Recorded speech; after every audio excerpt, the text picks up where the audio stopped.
America's proxy war against Russia has failed. With extraordinary speed, Moscow and Washington have agreed to talks about ending the war in Ukraine and fixed on a venue where they will initially take place, Riyadh. There have so far been no invitations issued either to actor stooge President Volodymyr Zelensky or to Europe. By snubbing Zelensky in this way, it is tactically admitted by the USA that the war has never been a war between the Russians and the Ukrainians, but rather an unprovoked proxy war of the USA against Russia. And by leaving the European Union out in the cold, it is made clear from the outset that Russia has no intention of being led a merry dance the way it was with the Minsk Accords, with Angela Merkel laughing up her sleeve throughout the whole performance, whilst the murderous shelling of villages in the Donbass continued unabated. Whilst Russia's diplomatic initiative was very brisk, it was clearly a long time in gestation, and in choosing this moment to put the USA on the spot, President Vladimir Putin's hand was guided primarily by the recognition that the enemy had been decisively beaten on the battlefield. The fact that the American electorate had also chosen this moment to elevate Donald Trump back into the presidency was no more than the icing on the cake. The fact is that imperialist proxy forces in Ukraine are facing unmitigated disaster, both on the front lines of battle and on the home front, so unignorable has this situation become that even the New York Times has started to admit the true state of affairs. On the battlefield. Building on their momentum in eastern Ukraine, Russian forces have seized control of yet another small town. Military experts say taking another step in their grinding push to conquer the entire of the Donetsk region. Battlefield maps from independent groups analysing satellite images and combat footage show that the town of Nelikaya Novosolka is now under Russian control, and the Kremlin claimed its capture on Sunday. Ukraine's military acknowledged its withdrawal from most of the town, but said that its troops maintained a foothold in the northern outskirts. Quote, "Although this gain is modest compared with Russia's recent seizure of nearby Ukrainian strongholds like Ugledar and Korachovo, it underscores the effectiveness of a tactic that Moscow has been employing to take one town after another in eastern Ukraine, using its overwhelming personnel advantage to attack relentlessly, gradually trapping Ukrainian forces in a pincer movement and forcing them to retreat to avoid encirclement." End quote. The press officer, Major Saykach, could not conceal a grudging admiration for the bravery and intelligence of the Russian forces as they launched relentless small-scale infantry assaults. Quote, "Sending groups of about 5 soldiers every hour who moved under the cover of tree lines, making them hard to detect and target with drones. Once they reached buildings, they took cover in basements." End quote. He was candid in his appreciation of his enemy's tactics. Quote, "From a tactical perspective, their approach was correct. They understood their capabilities and advantages and used them effectively." End quote. Concluding ruefully, quote, "It would not be accurate to claim that the Russians don't know how to fight." End quote. Russia seizes another Ukrainian town in the push to take all of Donetsk, by consultant Mayer, New York Times, 29th January 2025. Civil war. With the situation on the front lines going from bad to worse, the home front morale is at an all-time low, with demoralisation and apathy developing into something like civil war. The pretense by the Gestapo, SUB, Ukraine's security service, that the growing incidence of recruitment centres getting blown up is all the work of Russian agents, whilst complementary to the latter, hardly accounts for the scale of the social revolt in progress. Quote, "As Ukraine faces a desperate shortage of troops on the front line, there has been a wave of bombings against the recruitment centres meant to replenish the ranks, which law enforcement officials are calling a Russian-orchestrated campaign. In just the past week, explosions have gone off at all 3 draft offices across the country. In 2 of the blasts, Those placing the bombs were also killed, while 12 others were injured, including servicemen. Ukraine's Domestic Security Service, the SBU, said that Russian special services are recruiting young men to carry out the attacks in exchange for money. The bombings come as Ukraine's mobilization effort has been flagging 3 years after Russia launched its full-scale invasion. Soldiers in the field have said reinforcements are needed to fend off the invading Russians, but few Ukrainians are volunteering to fight now. Many draft-age men avoid recruitment centres and their officers altogether, out of fear of being forced into service, and there have been cases of centres being targeted by attacks with no obvious external links. Some soldiers placed stickers on their cars to say they weren't recruitment officers because vehicles were being set on fire. The SBU and National Police said this week that they had jointly identified 497 individuals who had committed arson against military vehicles or planned to bomb recruitment centres and the Ukrainian railway, which is crucial for delivering weapons to the front line. Though Ukrainian law enforcement officials have pointed to Russia as being the main coordinator of these attacks, some incidents have occurred without Moscow's direct involvement.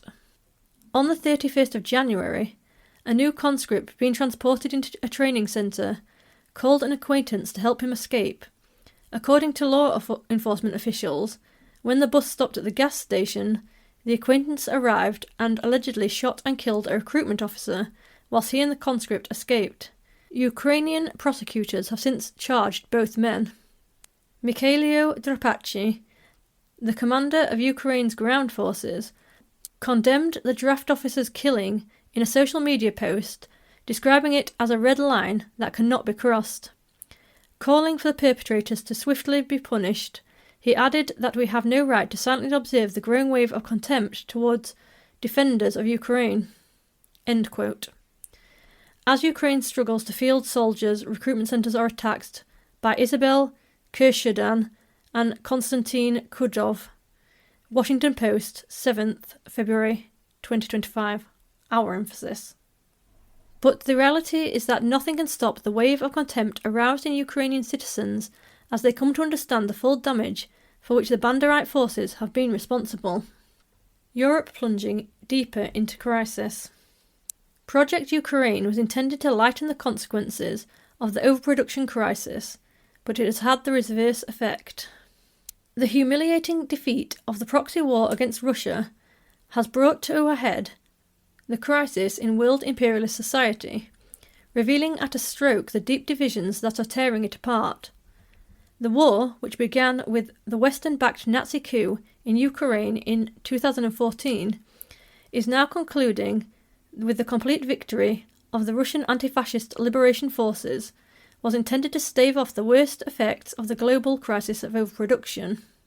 The intention was to weaken and divide the Russian Federation in line with earlier NATO expansion, opening the way to a forcible change of government in Moscow and hand over the economy to the market-starved monopoly capitalist parasites, resuming, only on a larger scale, the treacherous gangster capitalism which characterised the period of drunken comprador President Boris Yeltsin. But things have not worked out that way for the warmongers.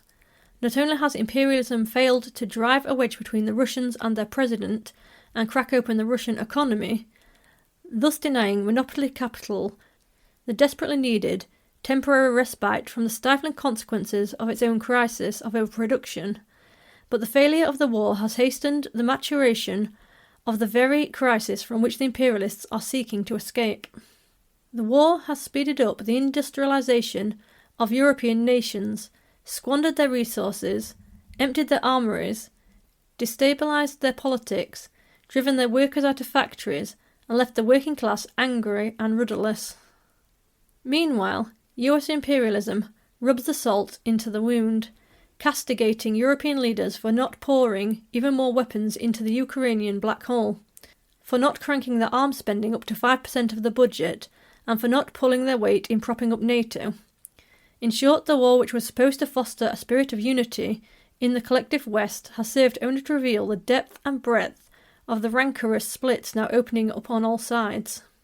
As it has always been fundamentally a proxy war waged by the USA against Russia, with Europeans serving in a subordinate role as bag carriers, gun runners, mercenaries and propagandists, it should be self-evident that the only countries with any claim to a seat at any serious peace talks would be Russia and the USA. It seems that, for some, this reality has only begun to dawn at the recent Munich Security Conference. Neither Ukraine nor Europe has so far been invited to take part in the talks in Saudi Arabia, which were agreed after a lengthy phone call between Presidents Putin and Trump. NBC noted that Zelensky, still excluded from discussions in Saudi Arabia as of late Saturday, has been left sidelined, and European leaders shared the Ukrainian president's unease. Quote, "After years of disunity and dithering, the leaders of the EU and UK are worried they no longer have a seat at the table in negotiations that may reshape their allies' borders, and are set to gather in Paris this week for a summit on the war in response to concerns the USA is moving ahead without them." End quote. Europe scrambles for a seat at the table on Ukraine after Vance spells out collapse in relations by Freddie Clayton and Nancy Ing, NBC News, 16th of February 2025. Ruffled feathers were not much smoothed when it became clear that the USA had asked European governments gathered in Paris to make a list of what they would undertake to supply in the way of peacekeeping troops and cash once a deal had been done in Riyadh. Instead of an invitation to the party, they were just presented with another shopping list. As the Financial Times put it, quote, "Many European governments are so uneasy about responding to a US request this week for specific details about weaponry, money and peacekeeping troops that they would be prepared to send to post-conflict Ukraine, according to multiple officials briefed on the discussions between capitals.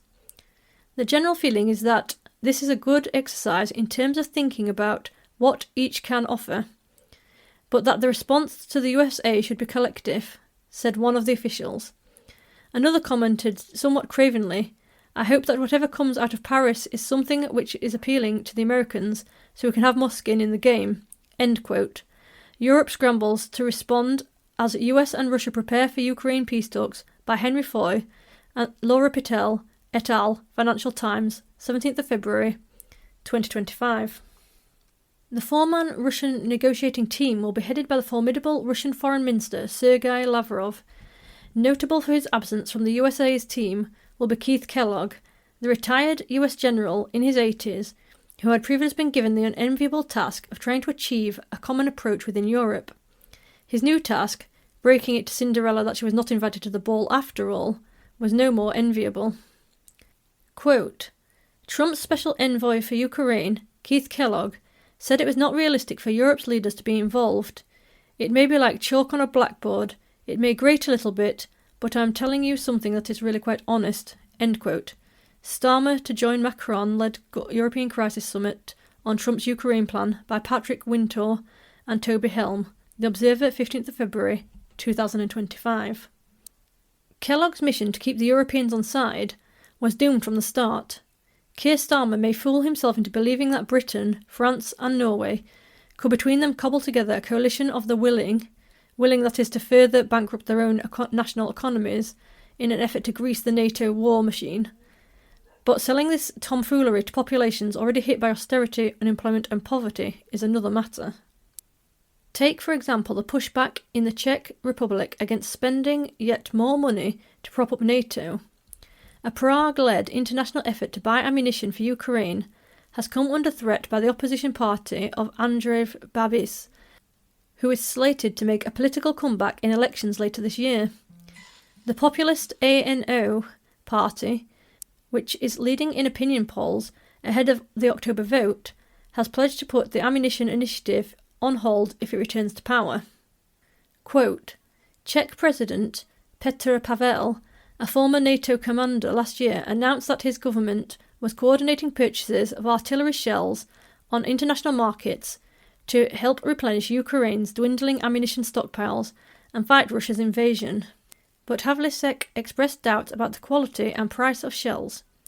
We have information from the military sector that the quality is not ideal and that it is just extremely expensive," he said. The Liberal government in Prague has warned that Babis could turn his back on Ukraine and tighten links with pro-Kremlin leaders such as Hungary's Viktor Orban, Slovakia's Robert Fico, and Austria's likely next Chancellor, Herbert Kickl. Babis's ANO party was initially aligned with European liberals, but last year joined Orban's far-right group in the EU Assembly. End quote. Ammunition for Ukraine is at risk, as former Czech PM Babis eyes comeback, by Rafael Minder, Financial Times, 2nd of February 2025. A coalition of those European countries willing to resist pressure from the NATO protection racket would have a lot more to recommend than a coalition of those willing to be endlessly fleeced by NATO/EU mafia. Now the war is coming to a close, and the US imperialists have shifted their tactics as they recognise that Ukraine is now utterly lost. The leaders of the European imperialist powers, France, Germany and Italy, are left desperately trying to cover up the fact that their gamble on defeating Russia and reviving their flagging economies by doing so has failed. The imperialists are now finding that the big bourgeois political parties are starting to fall apart as the working class and sections of the petty bourgeoisie turn on those leaders who have led them into ever greater poverty as a result of the war and the sanctions regime. The European leaders are utterly trapped. They cannot back out of their alliance with US imperialism. At the same time, sticking with this alliance will only cause more immiseration of their domestic working classes. Breaking away from NATO and the EU will become increasingly popular now, as the masses see these institutions as only bringers of poverty and despair.